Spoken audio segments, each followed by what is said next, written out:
दीन दयाल सदा दुख भंजन, दीन दयाल सदा दुख भंजन। शरण काहे की तुम पढ़ रे, मन जेत पाप ते डर रे। काहे की तुम पढ़ रे, नर जेत वेद पुराण जासु गुण गावत, वेद पुराण दास गुण गावत। ताको नाम हिये में धर रे, नरनिक पाप ते डर रे। डर रे डर रे डर रे, अनचेत पावन नाम जगत में हरि को। पावन नाम जगत में हरि को। सिमर सिमर कसमल सब हर रे, मन चेत पाप ते डर रे। सिमर सिमर कसमल सब हर रे, जेत पाप मानस देह बहुर न पावे। मानस देहि बहुर न पावे। कुछ पाओ मुकुट का कर रे, मन चेत पाप ते डर रे। पुष्प पाओ मुकुट का कर रे, चेत पाप ते। नानक कहत गाये करुणा में, हरे कृष्ण। पाव सागर के पार उतर रे, मन अचेत पाप ते डर रे। डर रे डर रे डर रे, अनचेत दीन दयाल सकल भय भंजन, शरण ताहे तुम पढ़ रे। वेद पुराण जासु गुण गावत, ताको नाम हिये मों धर रे। पावन नाम जगत में हर को, सिमर सिमर कसमल सब हर रे। मानस दे बहुर न पावे, कुछ पाओ मुकुट का कर रे। नानक कहत गाये करुणा में, नानक कहत गाये करुणा में। भव सागर के पार उतर रे।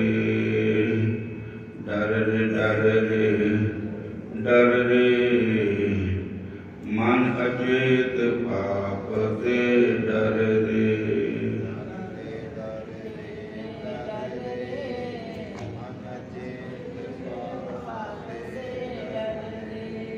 हरे कृष्णा कृष्ण कृष्ण हरे हरे, हरे कृष्ण कृष्ण कृष्ण हरे हरे। हरे राम राम राम हरे हरे। हरे राम राम राम हरे हरे। हरे कृष्णा कृष्ण कृष्ण हरे हरे। हरे कृष्ण कृष्ण कृष्ण हरे हरे। डर रे, मन चेत पाप ते डर रे। डर रे डर रे, मन चेत पाप से डर रे। हरे कृष्णा कृष्ण कृष्ण हरे हरे। हरे कृष्ण कृष्ण कृष्ण हरे। हरे राम राम राम हरे हरे। हरे राम राम हरे हरे। डर रे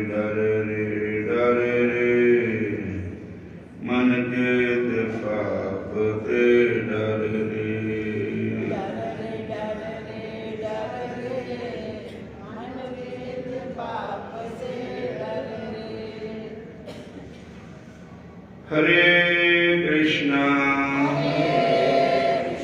हरे राम। इधर युधिष्ठिर ब्राह्मणों के पास आए और उनसे हाथ जोड़ करके बोले, भोजन तैयार है, चलो प्रसाद पाने के लिए। ब्राह्मण कहने लगे कि अब तो भोजन की कोई इच्छा ही नहीं है, अब तो चलते हैं। युधिष्ठिर ने जाते हुए ब्राह्मणों को रोका, रोकने की बहुत कोशिश की। भीम संतों को बुला रहे हैं, परंतु सभी संत और ऋषि दुर्वासा तृप्ति की डकार ले रहे हैं, हमको भोजन नहीं करना, अब तो हमारा पेट भर गया है। भोजन को देखने की इच्छा तक नहीं हो रही है। दुर्वासा जी समझ गए कि ये कोई भगवान की लीला है। उन्होंने भीम से पूछा, क्यों, कहीं द्वारका नाथ तो नहीं आए?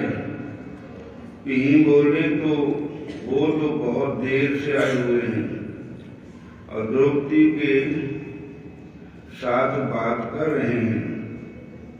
भीम दुर्वासा जी को कहते हैं कि अब तो गुरु है, आप तो गुरु हैं, आपको प्रेम से भोजन करवाना चाहता हूँ, इसलिए आप चलें, वे आपकी बाट देख रहे हैं। दुर्वासा जी कहते हैं कि देख पागल मत बन, पागल मत बना, कृष्ण तो मेरे गुरु के भी गुरु हैं, मैं तो उनको गुरु मानता हूँ, मैं उनका गुरु नहीं हूँ। अब मुझे भोजन की कोई आवश्यकता नहीं।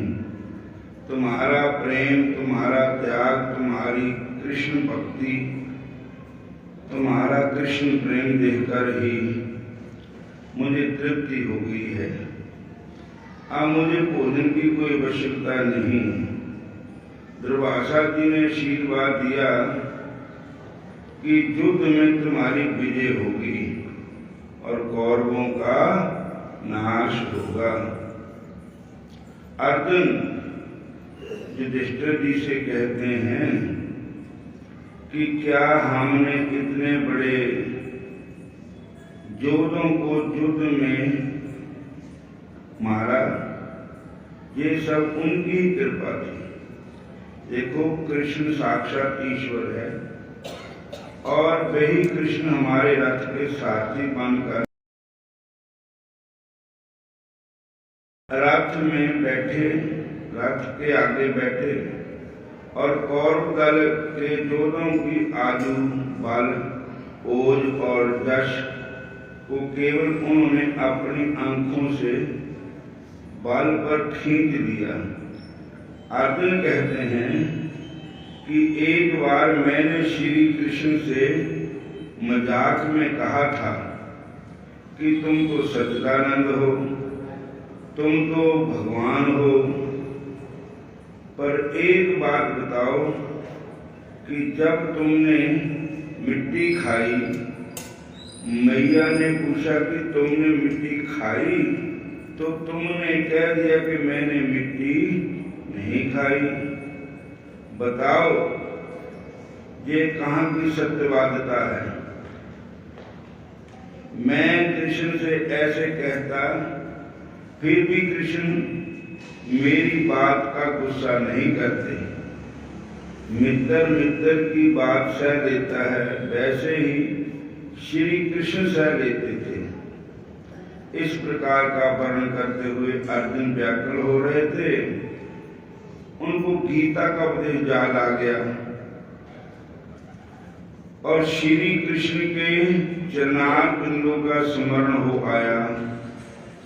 उनका शोक मिट गया और वे शरीर से मुक्त होकर ब्रह्मा में एक आकार हो गए। ये भगवत गीता का उपदेश है। गीता का उपदेश भी भगवान ने याद करवाया, क्योंकि भगवान जान गए कि जब अर्जुन नहीं रह सकता और उनके प्राण छूटने वाले हैं, उसी समय भगवान ने गीता का उपदेश दिया, उसके मन और बुद्धि में भर दिया।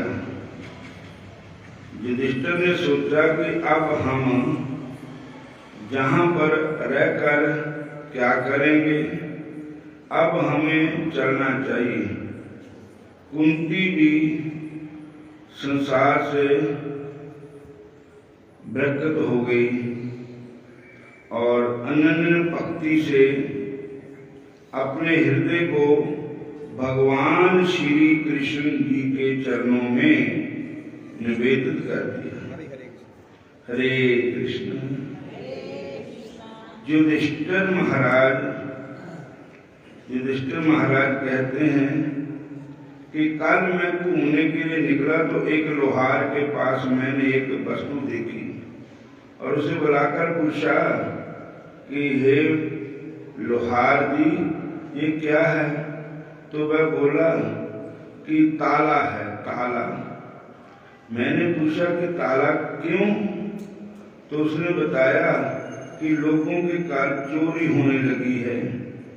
आज से 6 महीने पहले की बात है, एक वैश्य ने एक ब्राह्मण को एक मकान बेचा था।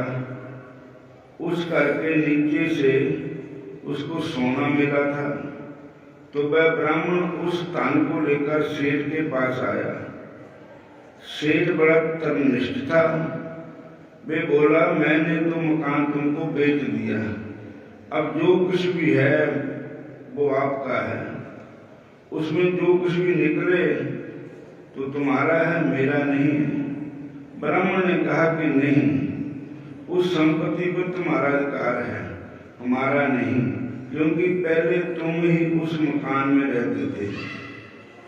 युधिष्ठिर महाराज कहते हैं, देखो पहले मेरे राज्य में जनता कितनी धर्मपरायण थी, एक दूसरे का माल हड़पना नहीं चाहती थी, परंतु कल 6 महीने बाद वो दिन वो दोनों सेठ और ब्राह्मण मेरे पास आए और उस स्थान पर अधिकार जमा रहे थे।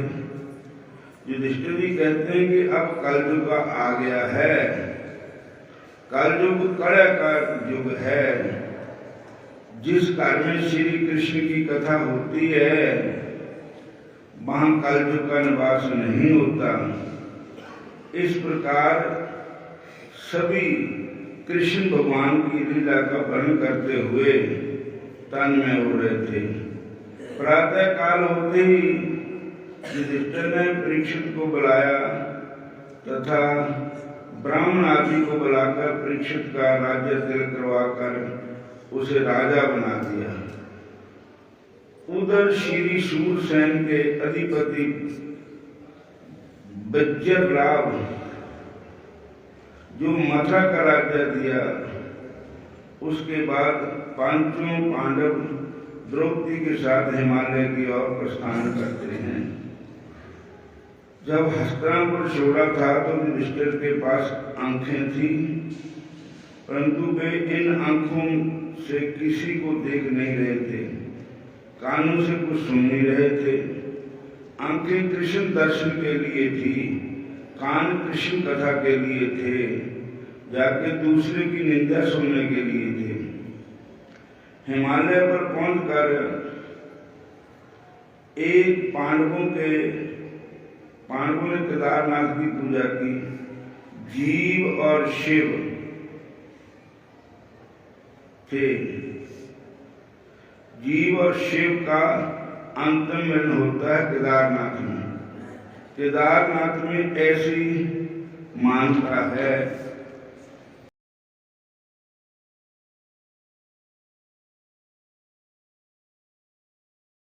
दर्शन और पूजा के बाद स्त्री हो या पुरुष हो, शिव जी उसको लिंग में लेते हैं। जीव और ईश्वर का वहां मिलन होता है। केदारनाथ जो गए हैं उनको उसके आगे निर्वाण पथ आता है, उसे महापुरुष संत पथ कहते हैं। अब यही समाप्ति।